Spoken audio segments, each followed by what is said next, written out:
قیدی نمبر 804 کی رہائی چاہتے ہیں، وہ ترنول پہنچیں گے 6 جولائی کو انشاءاللہ تعالی جلسے میں. اور آپ نے بتانا ہے کہ آپ وہی لوگ ہیں جنہوں نے 8 فروری کو نکل کے ووٹ ڈالا تھا. اب اپنے ووٹ کا تحفظ اور قیدی نمبر 804 کی آزادی کے لیے آواز اٹھائیں. اور میں یہاں بتاتی چلوں کہ UN کے ورکنگ گروپ نے یہ بتا دی ہے کہ illicit یا انلیگل جو ہے یہ ڈیٹینشن ہے عمران خان صاحب کی، ان کو رہائی کرنی چاہیے کیونکہ پولیٹیکل وکٹمائزیشن، سیاسی بغض اور انات کا شکار کیا جا رہا ہے اور اس وجہ سے ان کو اندر بند کیا ہے اور جھوٹے مقدمات بنائے گئے ہیں. صرف اور صرف خوف یہ ہے کہ اصلی وزیر اعظم باہر آ گیا تو پھر یہ فارم 47 والوں کو تو بھاگنے کی بھی جگہ نہیں ملنی. خواتین کی کیا تیاری ہے جلسوں کے حوالے سے؟ خواتین تو جناب شان ہے ہمارے جلسوں کی. پاکستان تحریک انصاف کے جلسے اسی لیے فرق ہوتے ہیں کیونکہ یہاں فیملیز آتی ہیں، یہاں بزرگ آتے ہیں، بچے آتے ہیں، یہاں خواتین آتی ہیں، ہر عمر کی خواتین آ رہی ہوتی ہیں، ہر عمر سے ہر طبقے سے لوگ آتے ہیں کیونکہ یہ سب عمران خان سے پیار کرتے ہیں. اس کے نظریے سے جو پاکستان سے پیار کرتا ہے وہ عمران خان سے پیار کرتا ہے.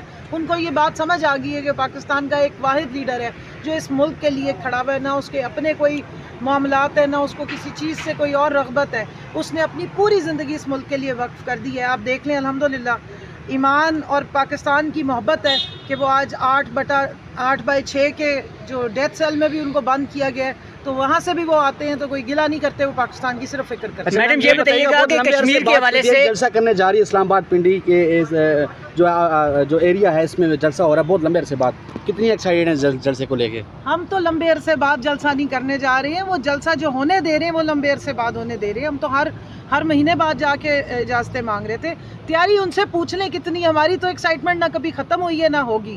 3.5 سالوں کی حکومت کے بعد یہ دیکھ لیں کوئی ایک دن بھی ہو کہ اگر پی ٹی آئی کو یہ ہرا سکے ہوں یا بٹھا سکے ہوں. مار لیا، فسطائیت، پرچے، ملٹری کورٹ، پتہ نہیں GHQ حملے، تو وہ بم بنانے کی ہمارے اوپر کیا کیا الزام نہیں ہے جو انہوں نے ہمارے پہ نہ تھوپا ہوگا. بغاوت کے چارجز لگا دیے، غداری کے چارجز لگا دیے. لیکن ہم محب وطن پاکستانی، ہم عمران خان ہمارا لیڈر ہے، ہم اس کے پیچھے کھڑے ہیں متحد ہو کے اپنے ملک کے لیے، اپنی قوم کے لیے. اس لیے بھاگنے والے تو ہم ہیں نہیں. نہ ہماری لنڈن کی فلائٹس بک تھی، نہ ہمارے وہاں پہ کوئی اپارٹمنٹس تھے کہ جس دن یہاں پٹاخہ پہلا پھوٹا تھا تو ہم اٹھ کے سب بھاگ جاتے. یہی آپ کے بیچ میں موجود ہیں چاہے انہوں نے جو مرضی ہمارے اوپر. میڈم یہ بتائیے گا کہ کشمیر کے اندر اتنے عرصے سے ظلم ہو رہا ہے، اقوام متحدہ اس کے لیے کیوں نہیں آواز اٹھا رہا اور عمران خان پہ یہ نوازشات کیوں ہیں؟ اس لیے کہ عمران خان ہے جو کشمیر کی آواز اٹھا رہا تھا، عمران خان ہے جو فلسطین کی آواز اٹھا رہا تھا. لیکن کشمیر کے اندر تاریخ کا سب سے بڑا کرفیو عمران خان کے دور میں لگا. نوازشات بالکل بھی نہیں ہے.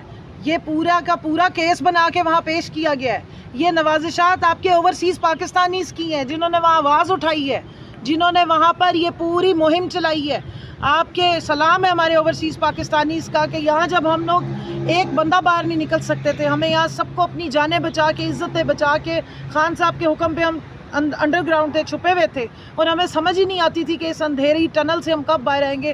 تو یہ ہمارے اوورسیز پاکستانی بھائی تھے جو نیو یارک میں، جو پاکستان دنیا کے ہر کونے میں انہوں نے عمران خان کی تصویر بھی اٹھائی، نام بھی لیا اور پاکستان زندہ باد کے نعرے بھی لگائے اور بڑے بڑے احتجاج بھی کیے. وہ جمہوری جو معاشرے اور ملک ہوتے ہیں وہاں پر عوام کی آواز کو عزت دی جاتی ہے. وہاں یہ نہیں ہوتا کہ عوام آواز نکالنے آئے اور ان کو اگر 500 جہاں پر شیل مارنے ہوں تو وہاں 650 شیل مار کے اور اس کے بعد وہاں کا انٹیریئر منسٹر جو ہے وہ ٹھٹھے کسے. تو یہ فرق ہے. اور اب وہاں پر بھی الیکشن آ رہے ہیں، آپ کو پتہ ہونا چاہیے کہ آپ کی اوورسیز پاکستانیز وہاں پر بہت اچھے اس پہ انفلوئنشل وہ کمیونٹی ہے وہاں کی.